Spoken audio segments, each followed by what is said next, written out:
নমস্কার বন্ধুরা, আমি দীপান্বিতা। এই দীপান্বিতা কিচেনে সবাইকে সুস্বাগতম। আজকে আমি আপনাদের কাছে শেয়ার করব মোগল আমলের একটি রান্না, বাদশাহী ভেটকি। এটি খেতেও যেমন সুস্বাদু হয় আর দেখতেও ততটাই সুন্দর হয়। তাহলে চলুন দেখে নেওয়া যাক। বাদশাহী ভেটকি বানানোর জন্য আমি প্রথমে 400 গ্রাম ভেটকি মাছ নিয়েছি। মাছটাকে ভালোভাবে ধুয়ে পরিষ্কার করে নিয়েছি। এবার মাছটাকে আমি ম্যারিনেট করব।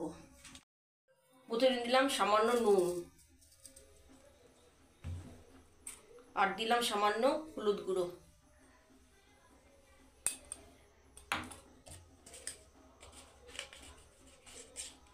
এবারে দিলাম হাফ চামচ লঙ্কা গুঁড়ো, আর দিলাম হাফ চামচ টক দই,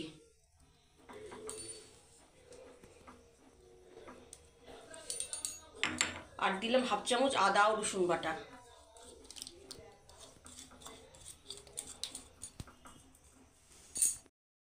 আর দিলাম 1 চা চামচ ময়দা, আর দিলাম 1 চা চামচ কর্নফ্লাওয়ার। এগুলো সব একসঙ্গে মাখিয়ে নিলাম। এগুলো মাখিয়ে নিয়ে 15 মিনিটের জন্য ঢাকা দিয়ে রেখে দেবো। এবার ঢাকা দিয়ে রেখে দিলাম।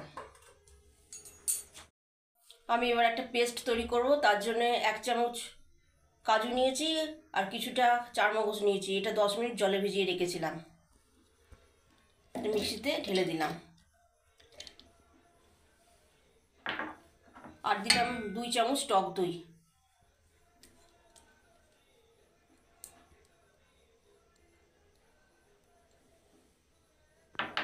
আর দিলাম 1 মুঠো নারকোল। এবার একটু সামান্য জল দিয়ে এটা স্মুথ পেস্ট তৈরি করব। আমার পেস্টটা তৈরি করা হয়ে গেল। 15 মিনিট পর ফিরে এলাম। এবার মাছটাকে ডিপ ফ্রাই করে নেব। মাছটাকে ভাজার জন্য কড়াতে বেশি করে সর্ষের তেল দিয়েছি। তেলটা গরম হয়ে গেছে।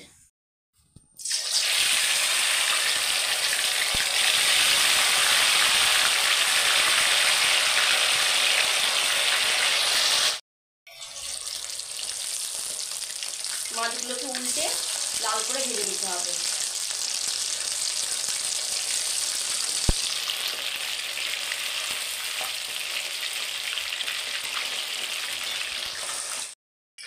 ভেটকি মাছ এমনিতেই খুব নরম হয়, খুব সাবধানে উল্টাতে হবে।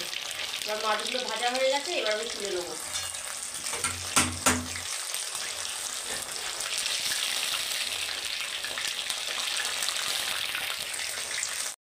এবার বাকি মাছগুলো ভেজে নেব।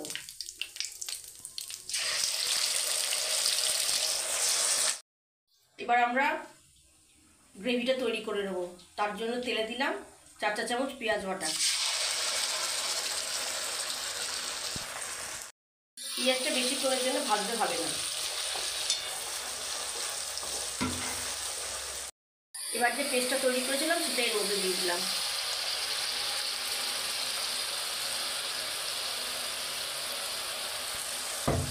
দিয়ে পেঁয়াজের সঙ্গে মিশিয়ে দিলাম।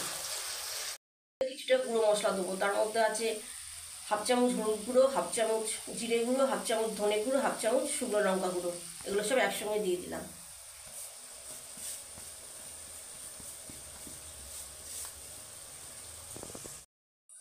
দিয়ে গুঁড়ো মশলাগুলো এর সাথে মিশিয়ে দিলাম। এবার মশলার যে জলটা ছিল সেটা এর মধ্যে দিয়ে দিলাম।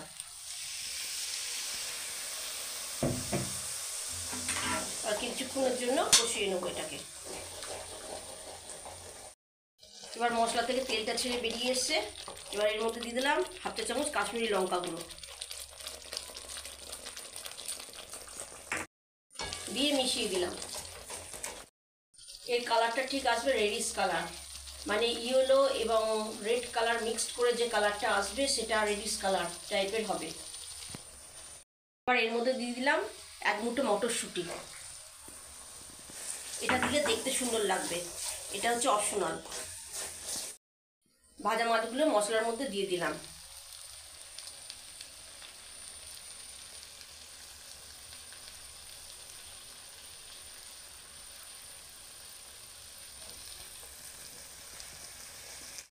এই মাছটা মশলার সঙ্গে মিশিয়ে দিয়েছি। 2 মিনিটের জন্য ঢাকা দিয়ে কুক করে নেব। 2 মিনিট পর ফিরে এলাম। এবার স্বাদ অনুযায়ী একটু নুন দিয়ে দিলাম। এবার আমার বাদশাহী ভেটকি রেডি। এবার আমি একটা কাচের প্লেটে সার্ভ করে নেব। বাদশাহী ভেটকির মেন হচ্ছে মশলাটা। এই মশলাটা তৈরি করতে পারলেই আর মাছগুলো দিয়ে দিতে পারলেই বাদশাহী ভেটকি আমাদের রেডি। 2-3টে কাঁচা লঙ্কা দিয়ে একটু গার্নিশিং করে নিয়েছি। আপনারা বাড়িতে অবশ্যই ট্রাই করবেন। এটা পোলাও ও স্টিম রাইসের সঙ্গে খেতে খুব ভালো লাগবে। আমার আজকের রেসিপিটা আপনাদের কেমন লাগলো আমাকে ভিডিওর নিচে কমেন্ট সেকশনে কমেন্ট করে জানাবেন। ভালো লাগলে লাইক করার অনুরোধ রইল। আর বন্ধু বান্ধব আত্মীয় স্বজনের সাথে অবশ্যই শেয়ার করুন। ভালো থাকবেন, সুস্থ থাকবেন। আমি আবার হাজির হয়ে যাব নতুন নতুন রেসিপির সঙ্গে। নমস্কার।